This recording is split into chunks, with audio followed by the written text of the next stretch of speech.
খাবারের অভাবেই ভূমধ্যসাগরে মারা গেছেন সুনামগঞ্জের 10 জন। মরদেহ ফেলে দেওয়া হয় সাগরে। তেল না পেয়ে পাম্পের ম্যানেজারকে ট্রাক চাপায় হত্যার অভিযোগ। সিটি নির্বাচনে এনসিপির প্রার্থী চূড়ান্ত ঘোষণা আজ।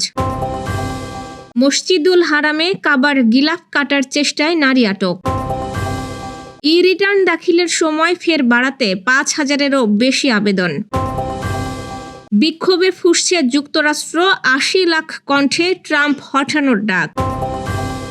অবশেষে দেশে ফিরলেন বিসিবি সভাপতি বুলবুল। দর্শক, শুনছিলেন দিনের শীর্ষ খবরের প্রধান শিরোনাম, এবার বিস্তারিত। তার আগে আমাদের ইউটিউব চ্যানেল সাবস্ক্রাইব করুন এবং সব খবর পেতে ফেসবুক পেজ ফলো করে রাখার পাশাপাশি ওয়েবসাইট ভিজিট করুন। লিবিয়া থেকে সাগরপথে গ্রিস যাওয়ার সময় তীব্র খাবার ও পানি সংকটে প্রাণ হারিয়েছেন 18 জন অভিবাসন প্রত্যাশী। ভয়াবহ এই যাত্রায় মারা যাওয়া ব্যক্তিদের মধ্যে অন্তত 10 জনের পরিচয় শনাক্ত করা গেছে, যাদের সবার বাড়ি সুনামগঞ্জ জেলায়। নিখোঁজ ও অসুস্থদের উদ্ধারের পর গ্রিসের একটি ক্যাম্পে রাখা হয়েছে। শনিবার রাতে গ্রিসের একটি ক্যাম্পে থাকা হবিগঞ্জের এক যুবক জানিয়েছেন, গত 6 মার্চ তিনি একইভাবে গ্রিসে পৌঁছান।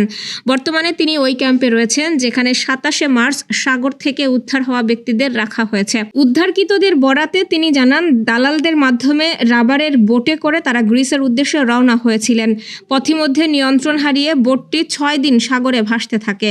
দীর্ঘ সময় খাবার ও বিশুদ্ধ পানি না থাকায় অনেকেই অসুস্থ হয়ে পড়েন এবং এক পর্যায়ে মারা যান।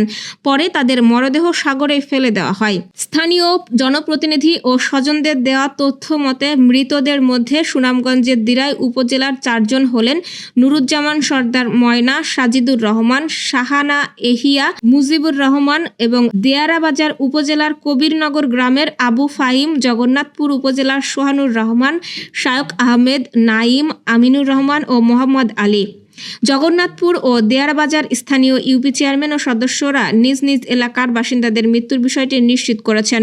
স্বজনরা জানিয়েছেন, দালালের সঙ্গে 12 লাখ টাকার চুক্তিতে গত মাসে তারা বাড়ি থেকে রওনা হয়েছিল। লিবিয়া পৌঁছানোর পর চুক্তির অর্ধেক টাকা পরিশোধ করা হয়েছিল। কয়েকদিন যোগাযোগ বিচ্ছিন্ন থাকার পর রোববার বিকেলে গ্রিসে থাকা স্বজনদের মাধ্যমে তারা মৃত্যুর খবর পান। উদ্ধার হওয়া ব্যক্তিদের মধ্যে 2 জনের অবস্থা আশঙ্কাজনক হওয়ায় তাদের স্থানীয় হাসপাতালে ভর্তি করা হয়েছে। বাকিরা বর্তমানে ক্যাম্পে চিকিৎসাধীন। নড়াইলে ট্রাকে তেল দিতে না পারায় এক পেট্রোল পাম্প ম্যানেজারকে ট্রাক চাপা দিয়ে হত্যার অভিযোগ উঠেছে। এ ঘটনায় আরেকজনকে আহত অবস্থায় ঢাকা মেডিকেল কলেজ হাসপাতালে চিকিৎসার জন্য পাঠানো হয়েছে। শনিবার দিবাগত মধ্যরাতে উপজেলার কালনা যশোর মহাসড়কের তুলারামপুর রেল সেতুর নিচে এই ঘটনা ঘটে। নিহত ওই ব্যক্তির নাম নাহিদ সর্দার। এ সময় আহত নাহিদের বন্ধু জিয়াদুল মোল্লার অবস্থাও আশঙ্কাজনক। সিসিটিভি ফুটেজে দেখা গেছে, শনিবার দিবাগত রাতে বাগবিতণ্ডার পরও ওই ট্রাক চালক পাম্পেই অবস্থান করেন। রাত 2:10 ফিলিং স্টেশনের কাজ শেষ করে নিজ বাড়ির উদ্দেশ্যে মোটরসাইকেল যোগে সহকর্মী জিহাদকে নিয়ে পাম্প থেকে বের হন নাহিদ। এ সময় দ্রুত গতিতে তাদের পেছনে ধাওয়া করতে দেখা যায় ট্রাকটিকে। পরে ট্রাকের চাপায় নাহিদ ঘটনাস্থলেই মারা যান। তার বন্ধু জিহাদুলকে আশঙ্কাজনক অবস্থায় জেলা হাসপাতালে নিলে সেখান থেকে ঢাকা মেডিকেল কলেজ হাসপাতালে পাঠানো হয়। আসন্ন সিটি কর্পোরেশন নির্বাচনে জাতীয় নাগরিক পার্টির প্রার্থীদের নাম ঘোষণায় আজ জরুরি সংবাদ সম্মেলন ডেকেছে দলটি। রাজধানীর বাংলা মোটরে দলের কেন্দ্রীয় কার্যালয়ে রাত 9টায় এই সংবাদ সম্মেলন অনুষ্ঠিত হবে। আজ সকালে দলটির পক্ষ থেকে পাঠানো এক বিজ্ঞপ্তিতে এই তথ্য জানানো হয়েছে।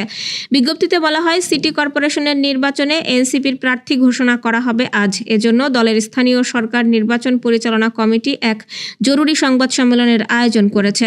এতে উপস্থিত থাকবে এনসিপির আহ্বায়ক ও বিরোধী দলীয় চিফ হুইপ নাহিদ ইসলাম, সদস্য সচিব ও সংসদ সদস্য আখতার হোসেন, মুখপাত্র আসিফ মাহমুদ সজীব ভুঁইয়া, স্থানীয় সরকার নির্বাচন পরিচালনা কমিটির চেয়ারম্যান ও দলের মুখ্য সংগঠক সার্জিস আলম, এনসিপির মুখ্য সংগঠক ও সংসদ সদস্য হাসনাত আব্দুল্লাহ সহ অন্যরা। পবিত্র মসজিদুল হারাম প্রাঙ্গণে কাবা শরীফের গিলাফ কাটার চেষ্টা করার অভিযোগে তুরস্ক থেকে আগত এক নারীকে আটক করেছে দায়িত্বরত নিরাপত্তা বাহিনী। তিনি একটি হজ কাফেলার সদস্য হিসেবে সেখানে অবস্থান করছিলেন। প্রত্যক্ষদর্শীদের বর্ণনা অনুযায়ী ওই নারী কাবা শরীফের গায়ে থাকা পবিত্র গিলাফ থেকে একটি অংশ কাঁচি দিয়ে কেটে নেওয়ার চেষ্টা করেন। ধারণা করা হচ্ছে তিনি সেটিকে ব্যক্তিগত স্মৃতিচিহ্ন হিসেবে সংরক্ষণ করতে চেয়েছিলেন। ঘটনাস্থলে উপস্থিত মুসল্লিরা বিষয়টি লক্ষ্য করে দ্রুত তাকে সতর্ক করেন, তারা তাকে স্পষ্টভাবে জানিয়ে দেন এ ধরনের কাজ শরীয়তের দৃষ্টিতে সম্পূর্ণ নিষিদ্ধ। অনেকেই উচ্চস্বরে তাকে বিরত থাকার আহ্বান জানান।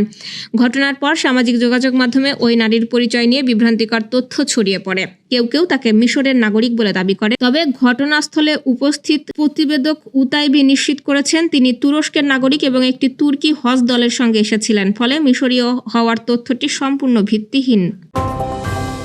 2025-26 করবর্ষের আয়কর রিটার্ন অনলাইনে দাখিলের জন্য নির্ধারিত সময়সীমা ঘনিয়ে আসলেও এখনও অনেক করদাতা সময় বৃদ্ধির আবেদন জানাচ্ছেন। জাতীয় রাজস্ব বোর্ড জানিয়েছে, এখন পর্যন্ত 5,000-এর বেশি করদাতা অনলাইনে সময় বাড়ানোর আবেদন করেছেন।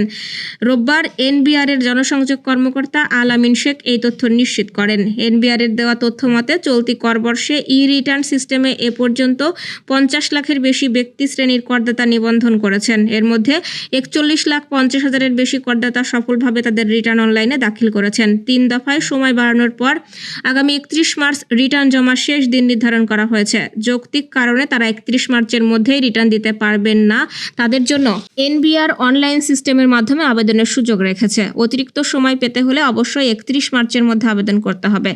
কর কমিশনারের অনুমোদন সাপেক্ষে একজন করদাতা সর্বোচ্চ 90 দিন পর্যন্ত অতিরিক্ত সময় পেতে পারেন।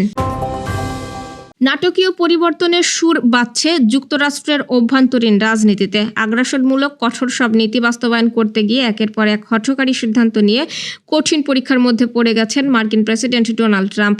পুরো 50 অঙ্গরাজ্য এবার ফুঁসে উঠেছে। নো কিংস আন্দোলনে প্লাকার্ড ব্যানার নিয়ে রাস্তায় নেমে এসেছেন প্রায় 80 লাখ মানুষ। সবার কণ্ঠে এক দাবি, ট্রাম্প হটাও।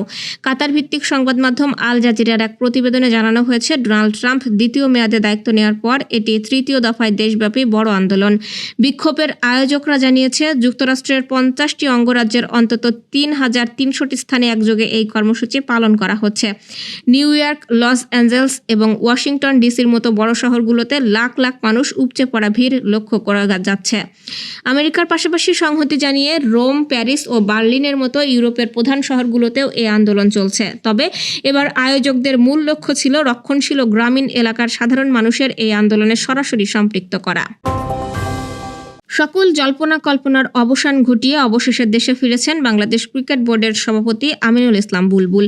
শনিবার মধ্যরাতে সিঙ্গাপুর এয়ারলাইন্সের একটি ফ্লাইটে সিডনি থেকে ঢাকায় ফেরেন তিনি। বিসিবির একাধিক পরিচালক গণমাধ্যমকে এই তথ্য নিশ্চিত করেছেন। তাকে নিয়েছিল অনেক জল্পনা কল্পনা, রটনা, গুঞ্জন, ফিসফাস, কানাঘুষা। সেই রোজার আগেই দেশ ছাড়া আমিনুল ইসলাম বুলবুল শেষ পর্যন্ত আর ফিরে আসবে কিনা বা আদৌ এলে কবে, কখন আসবেন তা নিয়ে নানা প্রশ্নের উদ্রেক ঘটেছিল। তবে ক্রিকেট বোর্ড কর্তারা এখন সময় দাবি করেছিলেন। তারা বলেছিলেন যে অস্ট্রেলিয়ায় পরিবারের সঙ্গে ঈদ করে 26-27 মার্চ নাগাদ তিনি দেশে ফিরবেন। 26 পেরিয়ে 27, এরপর 28 পেরিয়ে আজ 29 মার্চ। বাংলাদেশ ক্রিকেট বোর্ডের সভাপতি আমিনুল ইসলাম বুলবুল কি দেশে ফিরেছেন? এই প্রশ্ন অনেক ক্রিকেট অনুরাগীর। তাদের জন্য শেষ খবর হচ্ছে, সকল জল্পনা কল্পনার অবসান ঘটিয়ে আমিনুল ইসলাম বুলবুল দেশে ফিরেছেন এবং এখন তিনি ঢাকায়। দর্শক, এ ছিল এখনকার আয়োজন। পরবর্তী খবর দেখুন বেলা 2:30টায়। এতক্ষণ সাথে থাকার জন্য ধন্যবাদ।